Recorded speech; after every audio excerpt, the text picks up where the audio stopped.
la Biblia abierta, si tienen ahí Colosenses capítulo 1, del 13 al 20. Yo les voy a comentar de entrada que la sensación que yo tengo frente a este texto y de tener que predicar este texto es parecida a una sensación que describió hace ya mucho tiempo atrás un teólogo suizo, hablando de otro tema, no exactamente de este texto, pero que aplica, creo yo, aquí 100%. Entonces, yo siento que estoy como debajo de una catarata donde fluye abundantemente y caen litros y litros de verdades profundas, verdades del Evangelio, verdades de parte de Dios, caen así abundantemente, se derraman en esta cascada. Yo estoy debajo de la cascada con un cántaro, tratando de agarrar lo que yo más pueda, lo que me quepa en ese cántaro. Y ahora que agarré de ese cántaro, tengo que compartirlo con ustedes y me sale un pequeño hilito, digamos, para poder compartir, ya por mi propia incapacidad, no por otra razón. Entonces, esa es la sensación que me queda. Aquí nosotros estamos frente probablemente a uno de los textos, a mi modo de entender, para mí por lo menos, uno de los textos más profundos del Nuevo Testamento. Que tiene, o sea, este texto tiene como tentáculos. Es como un kraken. ¿Sí? Entonces no sabéis de dónde agarrarlo, cómo domarlo. Es un texto que tiene muchas verdades del Evangelio para nosotros. Entonces yo quiero enfocar simplemente, para que podamos ir directo y poder ir claramente a lo que el texto nos dice, yo quiero enfocar o invitarlos a enfocar en cómo este texto puede ser aplicado a nosotros hoy. El apóstol Pablo, ya vimos esto, le escribe esta carta a creyentes de la ciudad de Colosas, una especie de balneario para retirados, para jubilados, una especie de balneario para jubilados. Estaba a las orillas de un río con un clima agradable y muchas personas que habían sido centuriones o funcionarios del Imperio Romano, que habían servido al imperio, después de muchos años de trabajo duro, se iban a este lugar a establecerse para tener una vida un poco más tranquila. Se establecían con algún tipo de comercio o algo así, porque no existía la jubilación como la entendemos hoy día nosotros, pero se establecían de alguna manera en un lugar, en un ambiente un poco más tranquilo después de haber tal vez reunido o juntado su propia fortuna o pequeña fortuna. Y en ese lugar, un hermano llamado Epafras, que era amigo y colaborador de Pablo, plantó esta iglesia. Eso nosotros lo sabemos y ya vimos algunas cosas, y la semana pasada el presbítero Héctor nos habló sobre cómo Pablo, cuando escribe esta carta, él agradece por la iglesia de Colosas, pero también pide por ellos. Y pide que el conocimiento de ellos profundice, que el conocimiento de ellos aumente, para que así ellos puedan entonces tener claridad y mayor claridad, cada vez mayor claridad, con respecto a lo que Dios está haciendo en la historia. Eso ocurre con este texto que nosotros tenemos, por lo tanto, aquí. Allí es donde entra este texto. Porque Pablo entonces empieza a decir, quiero que ustedes conozcan claramente esto que les voy a decir a continuación. Y aquí empieza el meollo.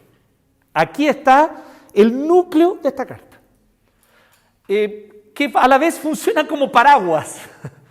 Porque todo lo demás que Pablo va a tratar en la carta está bajo estas verdades de Colosenses 1, 13 al 20. Entonces el apóstol Pablo les comienza a hablar a los hermanos colosenses con respecto a quién es Cristo, lo que Dios ha hecho en Cristo y el propósito que Dios tiene por medio de Cristo y de la iglesia para el mundo y para la historia. Así que por esta causa yo quiero simplemente que nosotros comprendamos 4 cosas que hoy, a la luz de este texto, necesitamos redefinir. Y son 4 cosas que todos ustedes, yo creo que todos nosotros, conocemos y tenemos alguna idea de esto. Miren, son 4 palabritas. Salvación, Cristo, iglesia, misión. ¿Qué es lo que es salvación? Creo que todos tenemos una idea de qué es lo que es salvación. Y hay una idea muy común, muy recurrente con respecto a lo que es la salvación. Y esa idea común, recurrente, vamos a ver que es profundamente desafiada por el concepto que Pablo presenta de salvación. ¿Quién es Cristo? Todos nosotros tenemos una idea de quién es Cristo. Y sobre todo si tú lo has recibido como tu Señor y Salvador. No sé cuántos de ustedes les tocó estar en alguna campaña evangelística y levantar la mano cuando dijeron, levante la mano si quieren recibir a Cristo como Señor y Salvador. ¿Le pasó? ¿Sí? Bien, sí. No, yo también. Y varias veces, ¿ah? Lo recibí varias. Entonces, levante su mano. Y ahí uno pasaba adelante, oraban por uno. Eran momentos especiales, yo no dudo de eso. El Señor hacía algo en nuestro corazón también y algo estaba haciendo. No vamos a mirar en menos eso. Pero ¿quién es Cristo realmente? La iglesia, ¿qué es la iglesia? Y todos tenemos una idea de qué es la iglesia. De hecho, parto al tiro diciendo la idea más común que la gente tiene de iglesia. Un lugar, un templo. Es una de las confusiones más comunes. La gente dice, vamos a la iglesia, porque la iglesia es un lugar. De hecho, a ustedes les tocó, a varios de ustedes esta vez les pasó, que llegaron aquí y dijeron, oh, vamos a la iglesia. Oh, y esta iglesia parece iglesia. Y cuando entraron, no nos juntamos en la iglesia, sino en el gimnasio de la iglesia. Y ahí se decepcionaron. Porque para algunos de nosotros la idea de un templo es fundamental para entender lo que es una iglesia. Pero una iglesia es más que eso. Y finalmente la misión. Hablar de Jesús, hablar de Cristo, compartir el Evangelio. Bueno, estos 4 conceptos son profundamente desafiados por este texto. Profundamente desafiados por este texto. Entonces, por eso yo necesito que usted me acompañe en el texto, que tenga su Biblia abierta o su aplicación y vaya acompañando los versículos que yo voy a ir mencionando. En este texto, parte Pablo diciendo lo siguiente, en el 13 y 14. Él, o sea, Dios, nos libró del dominio de la oscuridad y nos trasladó al reino de su amado Hijo, en quien tenemos redención, el perdón de pecados. Entonces aquí el apóstol Pablo ya parte hablando al respecto de qué es lo que Dios ha comenzado a hacer en la historia, a favor de los que creen en Él. Así que lo primero que nosotros podemos redefinir a la luz de este texto es el concepto de salvación. Ahora quiero que me siga esto. ¿Presta atención a lo que acabamos de leer? Mire, dijo así. Y está muy bien traducido, ¿eh? Antes de que usted se lance y diga, es que es la NBI. No me venga con esas. Esas son tonteras de evangélico. Entonces, si usted no es evangélico, no se preocupe, gracias a Dios está libre de esas tonteras. Pero, o sea, es que es la NBI, una versión que no me gusta. No, aquí la versión, de hecho, es una de las mejores traducciones de la NBI este texto. Dice, Él nos libró del dominio de la oscuridad y presta atención, nos trasladó al reino de su amado Hijo. ¿Cuál es el concepto de salvación que la mayoría de nosotros tenemos? Perdón, me voy a alejar un poquito el micrófono porque creo... ¿Se escucha, no? Ya. ¿Cuál es el concepto de salvación que nosotros tenemos? La mayoría de nosotros pensamos que salvación es que el alma se libere del cuerpo para irse a un lugar que le llamamos el cielo, que es un lugar que está más allá de la materia, más allá del tiempo y del espacio, donde nuestras almas podrán habitar de manera plena y libre. Incluso para algunos, nuestras almas van a tener alitas y van a ser así como bebecitos rechonchitos. ¿Sí? Se me va a caer el carné aquí, pero ¿se acuerdan de Fiorucci? Es una caída de carné porque estuvo de moda en los 90, como que ahora ya Fiorucci no pega mucho, creo. No. ¿Todavía dicen? Ok, bueno. Todavía existe. Ya, perdón, pensé que no existía más. Súper. Entonces, si ustedes ven, para nosotros salvación es que mi alma es liberada del cuerpo para irse al cielo. Y eso significa irse al reino de Dios. Irse al reino de los cielos. ¿Se han fijado? Ese concepto está profundamente equivocado. El reino de Dios, el reino de los cielos, no es un lugar etéreo, fuera de la materia, fuera de este mundo, fuera del tiempo y del espacio, a donde nuestras almas van a habitar. El reino de los cielos no es otra cosa sino Dios introduciéndose en nuestra historia, tomando naturaleza humana, asumiendo carne, sangre, huesos, alma. El Dios creador, el Dios eterno, Él, asumiendo naturaleza humana, introduciéndose en nuestra historia para recuperar una creación que siempre fue suya. Técnicamente no nos vamos al cielo. Bíblicamente el cielo viene a la tierra. Ya llegó, ya se inauguró con Cristo estando presente acá en cuerpo y alma.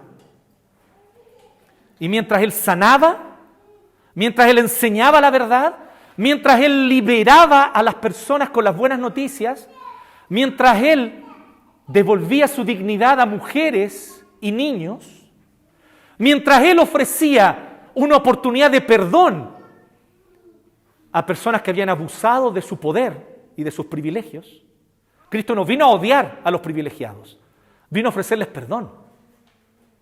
Y mientras Cristo hacía todo eso, comenzó a restaurar una creación que desde el inicio, el propósito de Dios es que esta creación estuviese llena de la gloria de Dios.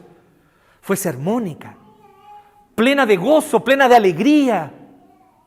Pero el pecado se introdujo y echó a perderlo todo.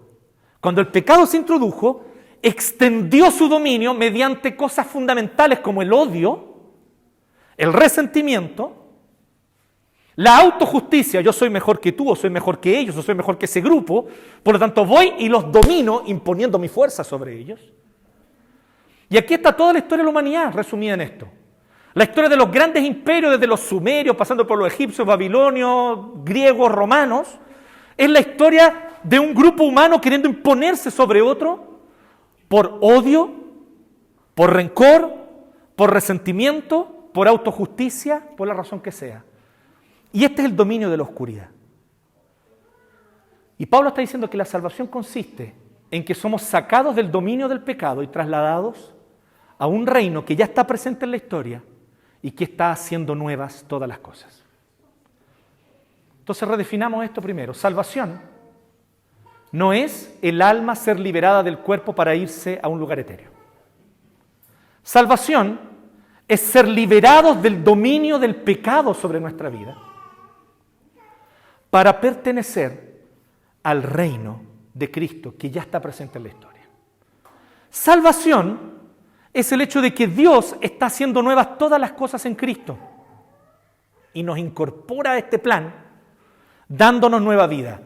Y sin duda hay un factor fundamental en la salvación al final del 14, en quien tenemos redención, el perdón de pecados. Solo hay una forma de ser parte de este reino, querida. Hay que nacer de nuevo. Hay que nacer de nuevo. La buena noticia de que Jesucristo vino a este mundo implica un aspecto fundamental y central de esa noticia. Que Él, viviendo una vida perfecta y jamás pecó ni un momento, Él muere en una cruz porque voluntariamente entrega su vida para que nosotros que somos los pecadores, nosotros que merecemos castigo, pudiéramos recibir perdón y gracia. Él murió como un pecador, porque Él murió mi muerte. Yo soy el pecador, yo debía haber sido clavado en esa cruz. Y ni aún así habría podido pagar, porque mi deuda era impagable. Pero Cristo, personalmente, dio su vida para pagar mi deuda, entregarme perdón y reconciliarme con Dios. Salvación, por lo tanto, es el hecho de que Dios nos incorpora a este reino, mediante el cual, por su poder en la historia, Él está haciendo nuevas todas las cosas. En segundo lugar, Cristo. Tenemos que redefinir Cristo. Y aquí empieza la parte más pulenta para mí de este texto, que va del 15 al 20. ¿Por qué? Porque aquí hay un detalle súper importante. Del 15 al 20 nosotros tenemos un himno. Los eruditos no tienen claridad, porque no hay un dato histórico para mostrarnos si es que este himno lo compuso el propio apóstol Pablo, o si es que este himno ya existía desde antes y Pablo lo está citando. E incluso algunos dicen que Pablo está citando un himno, pero adaptándole algunas cositas. ¿Sí? Lo tomó con toda libertad, toma este himno y lo adapta un poquito para mencionarlo en la carta. Pero lo seguro es que hay aquí un himno, de hecho, técnicamente una oda. Una oda es un tipo de canción que existía en el griego, en el idioma griego, que es el idioma en el cual está escribiendo el apóstol Pablo. Entonces aquí viene algo que ya me llama la atención al tiro. Quiero dejar esto como una nota aparte, pero creo que es importante mencionarlo. Si ustedes se fijan, que trae unos textos con teología más profunda, el apóstol Pablo nos enseña teología mediante conceptos fríos y racionales. Pablo enseña teología mediante poesía. ¿No le llama la atención eso? Y la teología más profunda la enseña con este cántico, con un himno, con una oda, mostrándonos que las verdades del Evangelio no son solo para ser comprendidas intelectualmente. Las verdades del Evangelio tienen que ser también abrazadas y apreciadas estéticamente. Tenemos que sentir placer en las verdades del Evangelio. Tenemos que encontrarlas hermosas. Y nuestro corazón se tiene que emocionar como se emociona frente a una hermosa obra de arte. Así que el apóstol Pablo aquí pone una canción del 15 al 20. Algunos dicen que hay 2 estrofas, 15 y 16, y después la segunda parte del 18 hasta el 20. Y que entre medio, el 17 y la primera parte del 18, sería como un interludio que Pablo habría puesto allí. Por causa de la estructura, porque al parecer las rimas y los conceptos que se repiten están en esas 2 partes. Es probable, no hay una seguridad plena, pero es probable. Pero una cosa es clara, aquí hay una canción, aquí hay un himno. Y la iglesia cristiana cantaba este himno. Entonces, aquí el apóstol Pablo empieza a hablar ya de Cristo directamente. Él ya habló de la salvación. Nos sacó, nos arrastró, literalmente lo que dice, nos arrastró hacia afuera del dominio del pecado, del dominio de la oscuridad. Y nos trasladó al reino de su amado Hijo mediante el perdón de pecados. Entonces redefine la salvación para muchos de nosotros. Pero luego viene lo segundo, redefinir a Cristo. ¿Quién es Cristo para nosotros? De hecho, ¿cuál es la respuesta que incluso se supone que hay que dar en catecúmenos cuando te preguntan quién es Jesús? Es mi Salvador personal. Y aquí, a diferencia del primer concepto, no se trata de un error. No es un error decir que Jesús es tu Salvador personal. Por favor, eso está muy correcto. Tienes que creer en Cristo como tu Salvador personal o de otro modo no eres salvo. ¿Estás de acuerdo? Eso no estoy diciendo que eso esté mal. El problema es que eso no lo es todo.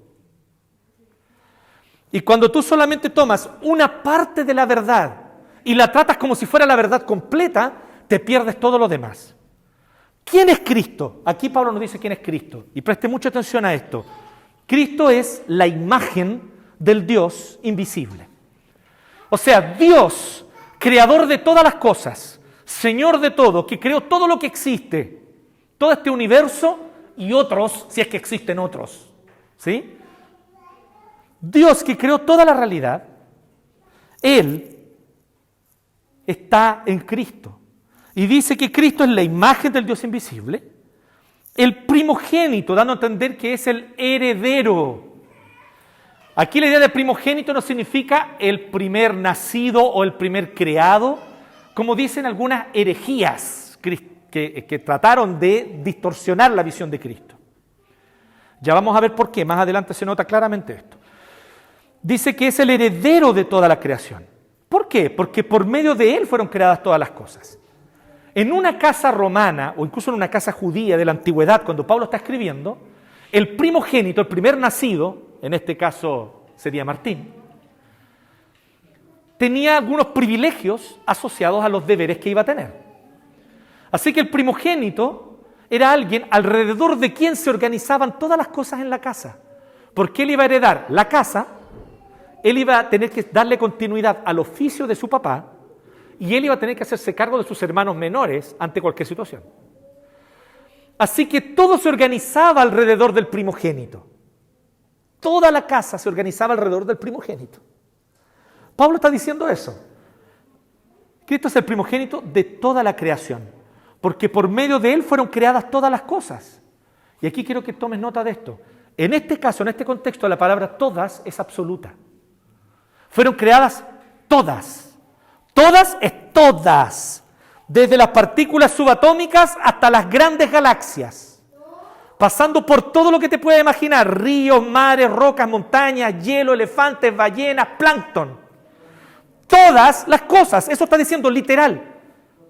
No es un chiste, no es una exageración. Pablo está refiriéndose a todas las cosas. Todas.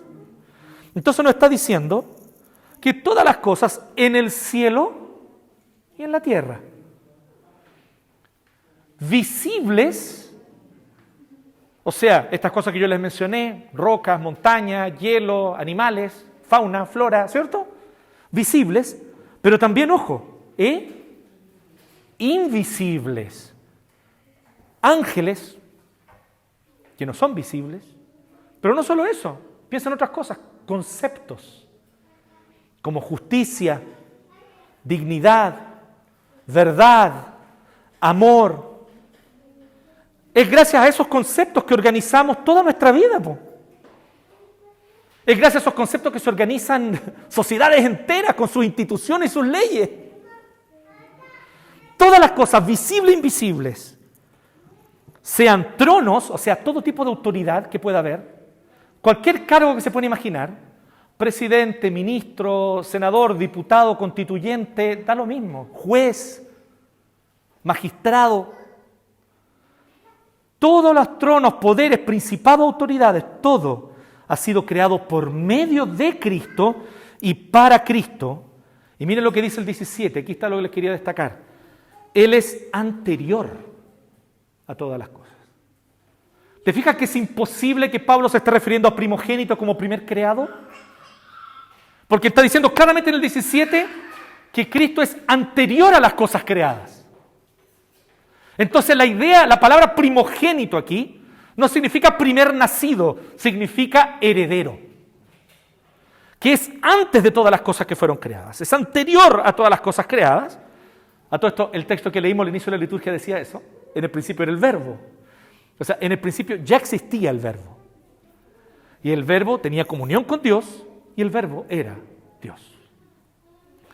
Él dice, él es anterior a todas las cosas. Y aquí viene una parte maravillosa donde nuevamente, para aquellos de ustedes, a mí me encanta la Reina Valera, me encanta esa traducción, pero honestamente aquí la NBI se pasó, lo tradujo súper bien, porque realmente eso es lo que está diciendo en el griego literal. Dice que por medio de Cristo forman un todo coherente. Él es anterior a todas las cosas, que por medio de Él forman un todo coherente. ¿Qué está diciendo el apóstol Pablo aquí? Todas las cosas de la creación tienen una relación unas con otras. Tienen una relación unas con otras. Aquellos de ustedes que conocen un poco de ciencia saben lo que yo les voy a decir. La ciencia está compuesta de dos cosas fundamentales. La observación de hechos, datos, en fin, y la interpretación de esos datos. No existe ciencia sin interpretación de los datos. Toma nota de eso. Los datos no existen así solos. Es que esto es objetivo y el dato está allí. El dato debe ser interpretado. Y nosotros sabemos que el sol derrite la nieve a pesar de que nunca vemos al sol derretir la nieve. ¿Sabías tú eso? Es imposible observar al sol derritiendo la nieve. Eso es inobservable. Eso es una deducción racional. Lo que vemos es el sol salir, sentimos que la temperatura sube y vemos después la nieve derretirse. A todo este ejemplo no es mío, este ejemplo es de David Hume, un filósofo ateo. Y David Hume tenía toda la razón, en el sentido que no podemos observar las causas, las causalidades. Observamos los fenómenos, pero notamos que hay una relación entre ellos. ¿Y por qué una relación entre ellos? Porque Cristo les dio una relación. Les voy a dar otro ejemplo, no los quiero aburrir con ciencia, pero ¿a alguno de ustedes les interesa la física cuántica? Hoy día les debe interesar.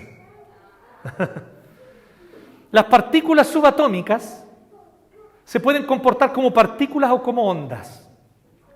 ¿Qué quiere decir esto? ¿Sabe lo que quiere decir? Toda la realidad que tú conoces, tocas, hueles, toda la realidad de esta mesa, el pan, nosotros, nuestros cuerpos, toda la realidad está compuesta de esas partículas subatómicas. Y esto inquieta a los físicos cuánticos hasta el día de hoy. Me gustó el otro día, Marcos citó a Einstein cuando decía, Dios no juega los dados. Ustedes saben que Einstein dijo eso efectivamente. Se lo dijo a un amigo suyo que era físico cuántico que se llamaba Niels Bohr. ¿Y sabe lo que le respondió Niels Bohr? Ese detalle interesante, la respuesta de Niels Bohr es genial. Le dijo, no le digas a Dios qué hacer. ¿Por qué? Porque los físicos cuánticos se agarran la cabeza diciendo, toda la realidad, por favor toma nota de esto, toda la realidad, el piso sobre el cual tú te afirmas y sobre el cual te apoyas, está compuesto, está hecho de partículas subatómicas que en momentos pueden comportarse como partículas, dando solidez, o pueden comportarse como ondas. Y toda esta realidad podría desaparecer delante de nuestros ojos. ¿Me siguen o no? Esto es un hecho, es un fenómeno que se ha observado. Y aquí es donde viene la inquietud. Entonces, ¿cómo es posible que habitemos un universo estable, con leyes? Y la respuesta ya Pablo la dijo en el siglo I. Cristo hace que la creación sea un todo coherente. Cristo le da solidez, Cristo le da estabilidad a toda la realidad. Toda, querido amigo, toda, hermano. Y ahí está el problema con cómo nosotros tendemos a Cristo. Cuando pensamos que Cristo es solo un salvador personal y pensamos que Él no tiene nada que ver con la realidad. Me encantó ver esta semana a una chica, a una niñita norteamericana, en estos TikTok, está de moda ahora, que ella citando a un predicador que había escuchado decía así: ay, sí, yo necesito a Jesús para ir al cielo. Tú necesitas a Jesús para ir al Walmart. Necesitas a Jesús para ir a la esquina. No necesitas a Jesús solo para ir al cielo. Lo necesitas para respirar. Él es el que mantiene esta realidad como un todo coherente. Cristo es mucho más que un salvador personal. Es un salvador personal. Pero Él es el principio ordenador del universo. Él le entregó orden a todo el universo. Por lo tanto, Cristo es mucho más glorioso de lo que tú puedes pensar o imaginar. Y voy un poco más allá, querido hermano y hermana. Vivimos en un mundo y nos criamos en un mundo y fuimos educados en un sistema educacional que nos engañó a todos. Y la universidad solo vino a profundizar eso en muchos de nosotros, en este engaño. Que la realidad es algo que existe por sí sola, porque tiene principios que la mantienen solita. Y cuando todo tú lo explicas con causa y efecto, a ti te parece que entonces ¿dónde hay un lugar para Dios en todo esto? Entonces reducimos a Dios solamente a la espiritualidad. Y nos perdemos el hecho claro y objetivo que la Escritura nos anuncia, que toda la realidad está bañada, empapada de Dios. No hay nada en este mundo en el cual Dios no esté presente. No hay nada en este mundo en lo cual la presencia de Dios no lo llene. Él lo llena y lo sustenta todo. Y luego entonces, el apóstol Pablo nos invita a redefinir la iglesia. Él sigue con su lógica y dice lo siguiente. Dice en el 18, Cristo es la cabeza del cuerpo. ¿Qué es la iglesia? Él es el principio, el primogénito, y aquí literalmente dice lo siguiente, el primogénito de los que murieron, o el primogénito de los muertos, haciendo referencia a la muerte y la resurrección, justamente. Por eso la traducción no es que esté mala, es correcta, es el primogénito de la resurrección, para ser en todo el primero. Lo que está diciendo el apóstol Pablo aquí es que él está tomando una idea que estaba muy presente entre los griegos de su época. Ellos pensaban que toda la creación, porque ellos veían esto, ellos observaban la naturaleza y decían, es evidente que existe una relación entre las cosas. Es evidente que cuando hay frío el agua se solidifica, cuando hay calor el agua se evapora, es evidente que hay cosas que hacen que el universo funcione y que las cosas sean como son. Es evidente que hay estaciones. Y por eso hay una determinada estación para cultivar, para sembrar, y hay otra estación para cosechar. Ellos veían todo este orden y se impresionaban. Y ellos decían, la creación, la naturaleza, es como un cuerpo, que funciona armónicamente. Así como yo voy caminando para acá y mis músculos se mueven, mis tendones, todo se mueve armónicamente para que yo pueda hacer estos gestos. Yo me quiero dirigir a ustedes y mi voz sale hacia ustedes y yo busco hacer contacto visual con ustedes. Todo esto se da. ¿Por qué? Porque hay una cabeza que comanda el cuerpo. Así que los griegos pensaban, la creación, la naturaleza, debe tener una cabeza que le da coherencia. ¿Me siguen? Pablo está tomando esa idea, pero él dice una cosa muy, muy curiosa. Porque él dice, Cristo es la cabeza del cuerpo y este cuerpo es la iglesia. Lo que Pablo está diciendo es que la iglesia no es solamente una asociación de individuos y familias que se reúne para rendir culto a Dios y para proveer formación espiritual y moral. Por favor, te lo vuelvo a decir. La iglesia no es solamente una asociación de individuos y familias que se reúnen para rendir adoración a Dios y para proveer formación espiritual y moral. La iglesia es la nueva humanidad en medio de la creación. Cuando el Señor vino a nuestra vida, tocó nuestro corazón, nos hizo conocer la verdad del Evangelio y nos unió a la iglesia, nos hizo parte de una nueva humanidad que vamos a heredar la nueva creación cuando Cristo vuelva en gloria y majestad. Cuando Él regrese, Él va a hacer una nueva creación. La Biblia lo nombra, nuevos cielos y nueva tierra donde mora la justicia, donde ya no va a haber esa injusticia que te duele tanto y que tanta rabia te da, donde ya no va a haber esa opresión que tanto daño nos ha hecho, donde ya no va a haber más la enemistad de unos contra otros, va a haber una nueva creación, donde además nuestro cuidado sobre la creación va a hacer que la creación florezca en vez de destruirla. Esa nueva creación Cristo la va a traer de manera definitiva cuando Él vuelva. Y es la iglesia, solo los que creyeron en Él, los que van a estar en esa nueva creación junto con Él. Entonces lo que está diciendo Pablo es que nosotros somos una nueva humanidad. No somos solo una asociación de individuos y familias que se reúnen porque tienen el derecho particular de hacer eso en su vida privada para rendir culto y proveer formación espiritual y moral. De hecho, les quiero decir una cosa.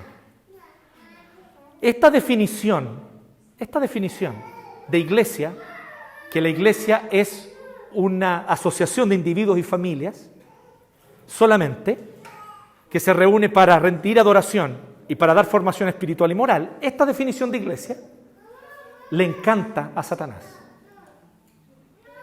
Al diablo le fascina esta definición.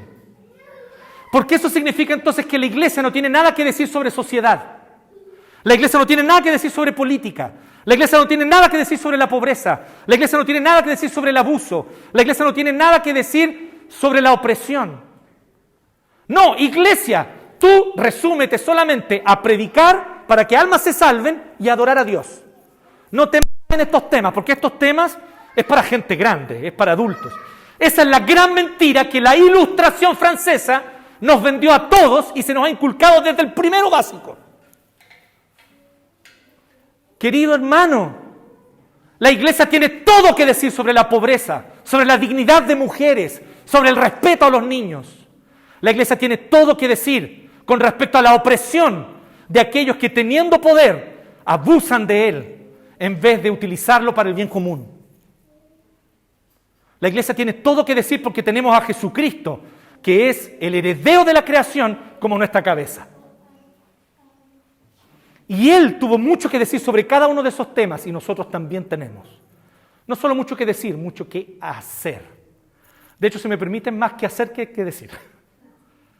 Mucho que hacer al respecto de esto. Por lo tanto, la iglesia es la nueva humanidad que heredará la nueva creación.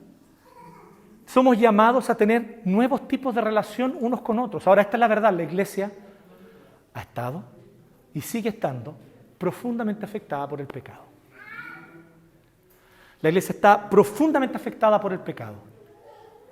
Somos pecadores. Y nosotros vivimos unos con otros en relaciones que muchas veces son pecaminosas. Nos miramos con prejuicio unos a otros. Muchas veces la iglesia replicó las estructuras opresivas que aprendió de otros lados. Solo por dar un ejemplo, piensen cómo durante la Edad Media la iglesia cristiana adoptó la misma estructura imperial que tenía el Imperio Romano. En vez de un César, un Papa. Y todo lo demás de ahí para abajo, la misma estructura opresiva imperial, la iglesia la adoptó, causando profundo daño a lo largo de la historia. Pero la iglesia también tiene la oportunidad de renovarse, porque el Espíritu la mueve a esa renovación.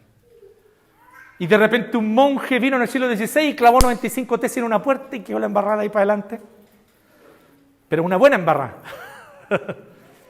porque ahí entonces empezamos a despertar al hecho de que en realidad la iglesia no tiene que ser una institución opresiva que obliga a los demás, sino una institución que sirve, que ama y que predica, que anuncia y que vive día a día en la realidad cotidiana.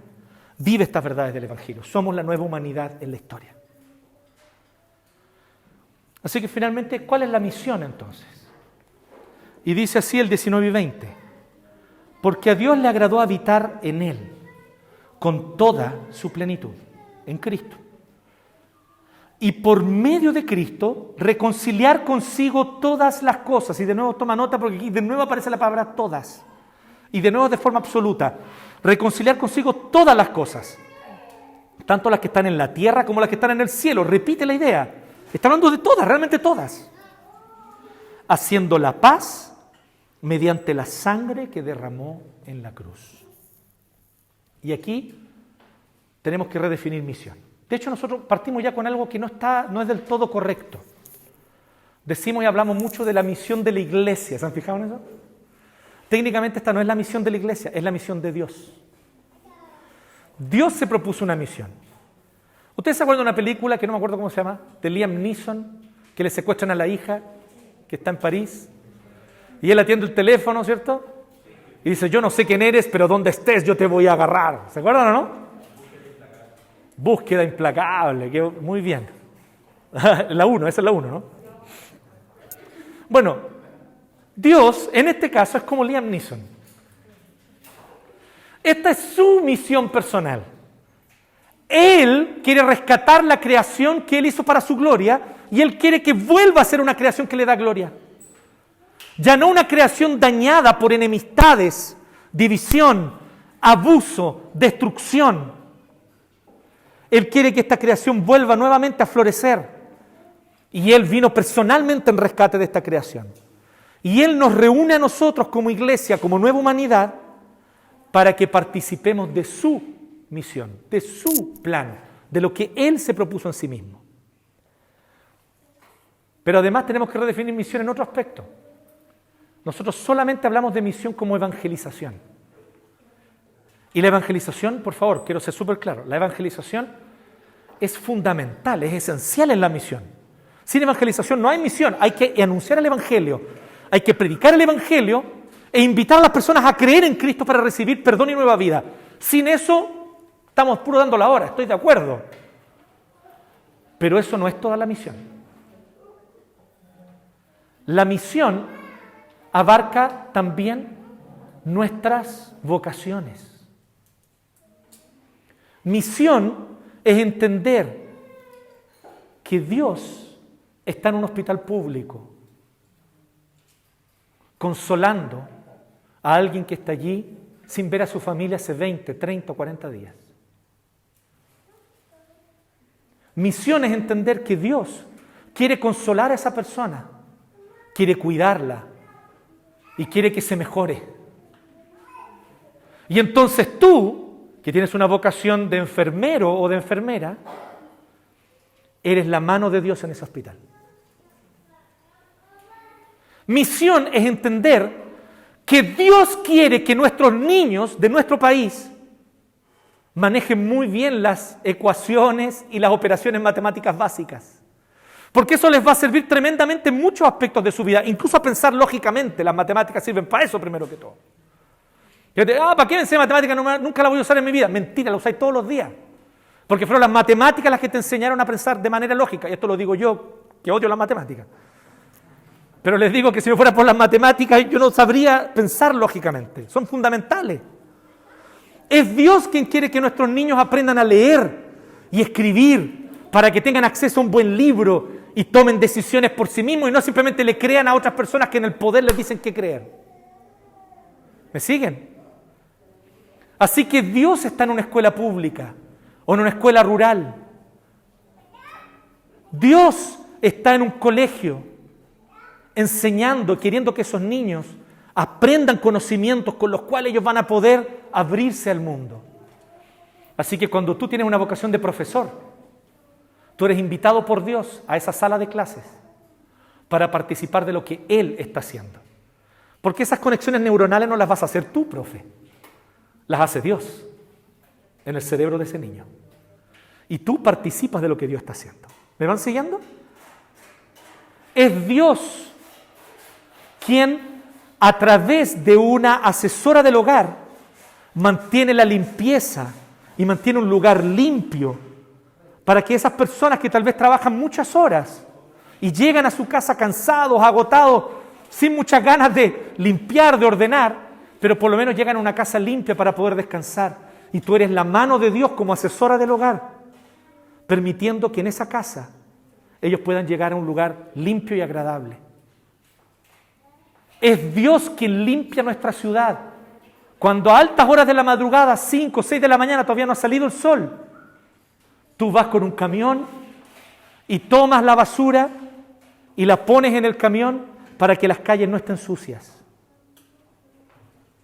Esa es la mano de Dios que te está usando a ti para bendecir a la ciudad.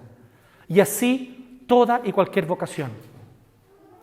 Ingeniero, carpintero, talabartero, plomero, químico. Toda vocación es santa. Y tu trabajo es misión. Si tú haces bien tu trabajo, puedes ser la mano de Dios allí para bendecir a la ciudad, para bendecir a otros, para bendecir a quienes lo necesitan. ¿Por qué? Porque mira, aquí está diciendo clarito la misión. Dice, por medio de él, verso 20, reconciliar consigo todas las cosas. Dios quiere reconciliar todas las relaciones. Y hay relaciones que están profundamente rotas por causa de vocaciones mal llevadas. ¿Me entienden? Por causa de personas que simplemente estudiaron algo para ganar plata y no para servir al prójimo. Que no está mal que ganes dinero además si estás sirviendo al prójimo. Yo no digo que sea malo en sí mismo. Pero ¿cuál es tu objetivo principal? Ahí está la diferencia.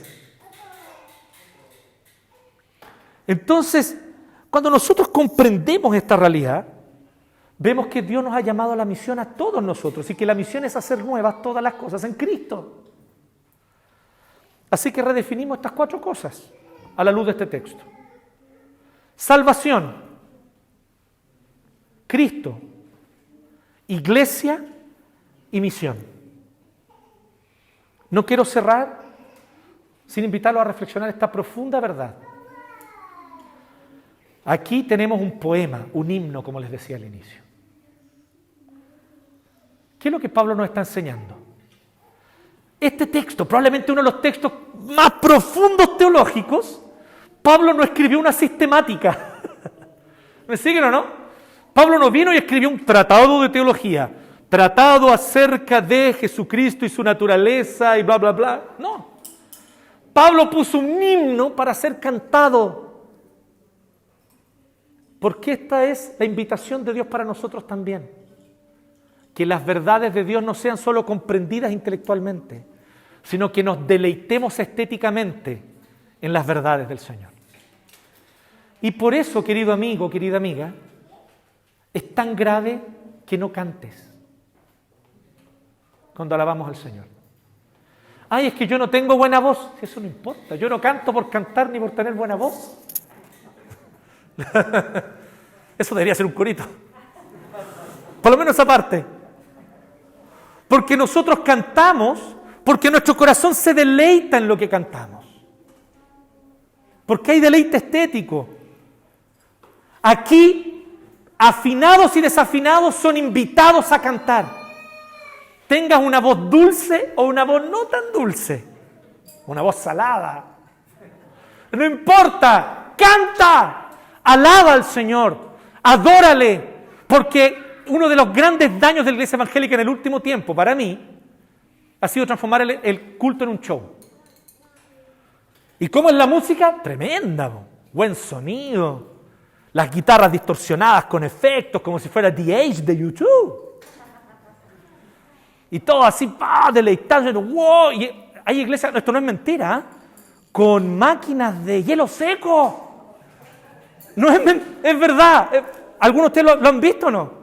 Es real, no estoy inventando esto. Con máquinas de hielo seco. ¿Qué hace una máquina de hielo seco en un culto? Si no es un show de rock. ¿Y saben cuál es el problema con eso? Que entonces la iglesia, la congregación está callada y los músicos profesionales tocando tremenda música. Ese no es el propósito de Dios. Cantemos todos, alabemos todos con la pura guitarra de palo y cantamos todos, afinados y desafinados. No importa la voz, pero deleítate estéticamente en la verdad de que Dios ha traído una nueva realidad en Cristo y que Él está haciendo nuevas todas las cosas por el poder de su Espíritu Santo, mientras te invita a ti, a cada uno de ustedes, creyentes y creyentas, nos invita a todos a unirnos a lo que Él está haciendo. Los invito a orar. Te damos gracias, Señor, por tu palabra y te damos gracias sobre todo por esta realidad que has traído en Cristo, esta nueva realidad por medio de la cual no solo nosotros hemos recibido salvación personal, sino que también hemos visto tu misericordia derramándose incluso en la historia. Yo sé, Señor, miramos, y tú lo sabes mejor que nosotros, miramos la realidad, miramos nuestra sociedad y nos duele ver tanta opresión, injusticia y maldad. Pero es verdad que hace 20 siglos era aún peor. Es verdad que hace 20 siglos habían conceptos que ni siquiera se tenían en mente en el horizonte. Nadie hablaba de dignidad hace 20 siglos. Nadie hablaba de respeto a los niños hace 20 siglos. Nadie siquiera mencionaba estas cosas. Nadie hablaba de tener compasión hacia el desvalido, hacia el más pobre. Nadie siquiera mencionaba estas cosas. Y hoy, porque la luz de Cristo un día se encendió en la historia, somos parte de esta historia y tenemos aún un desafío grande por delante, mientras anhelamos tu venida. Porque cuando tú regreses, ciertamente, tú harás nuevas todas las cosas. No nosotros, no nuestros esfuerzos, no nuestras movilizaciones, no nuestros deseos ni nuestra retórica. Eres tú quien hará nuevas todas las cosas. Gracias por invitarnos a ser parte de este plan maravilloso. Te adoramos, te agradecemos, Cristo Jesús nuestro Señor.